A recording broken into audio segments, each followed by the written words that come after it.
இன்றைக்கி நம்ம மிளகு பூண்டு சாதம் எப்படி செய்யறதுன்னு பார்க்கலாம். இந்த மாதிரி ஒரு கடாய் வச்சு கொஞ்சமாக ஆயில் சேர்த்துக்கலாம். ஆயில் நல்லா ஹீட் ஆகட்டும். ஆயில் ஹீட் ஆனதும் கடுகு, சீரகம், வெந்தயம் சேர்த்துக்கலாம்.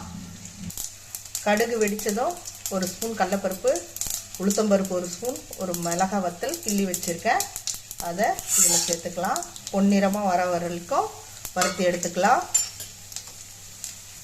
இந்த அளவுக்கு பொன்னிறமாக வந்ததும் ஒரு பெரிய சைஸ் வெங்காயமும் ஒரு 5 பல்லு பூண்டும் தட்டி எடுத்து வச்சுருக்கேன், அதை இதில் சேர்த்துக்கலாம். வெங்காயம் கொஞ்சம் நல்லா சேர்த்துக்கோங்க, நல்லாயிருக்கும்.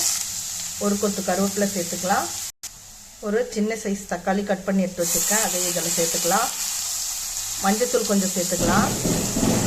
கொஞ்சமாக சால்ட்டு சேர்த்துக்கலாம். ஒரு ஸ்பூன் மிளகு இந்த மாதிரி ரொம்ப கொரகொரப்பாகவும் இல்லாமல் ரொம்ப நைஸாகவும் இல்லாமல் மீடியமாக பொடிச்சு வச்சுருக்கேன், அதை இதில் கொஞ்சமாக சேர்த்துக்கோங்க. உங்கள் காரத்துக்கு ஏற்ற மாதிரி சேர்த்துக்கோங்க. இது இன்றைக்கி நான் 1 கப்பு சாதத்துக்கு தான் இந்த அளவுகள்.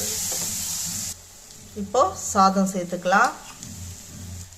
முன்னாடி கொஞ்சமாக உப்பு சேர்த்தோம், இப்போ இன்னும் கொஞ்சம் சால்ட்டு சாதத்துக்கு சேர்த்துக்கலாம்.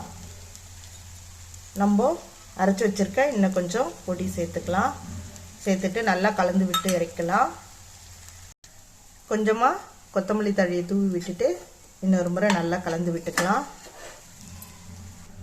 அவ்வளோதாங்க, நம்ம மிளகு சாதம் சூப்பராக ரெடி ஆயிடுச்சு.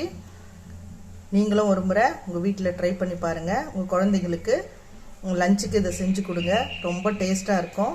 இந்த வீடியோ உங்களுக்கு பிடிச்சிருந்துச்சுன்னா லைக் பண்ணுங்கள், ஷேர் பண்ணுங்கள், சப்ஸ்கிரைப் பண்ணுங்கள். அப்படியே பக்கத்தில் இருக்கிற பெல் ஐக்கானையும் கிளிக் பண்ணுங்கள். நாளைக்கு இன்னொரு வீடியோவில் சந்திக்கலாம். பாய்.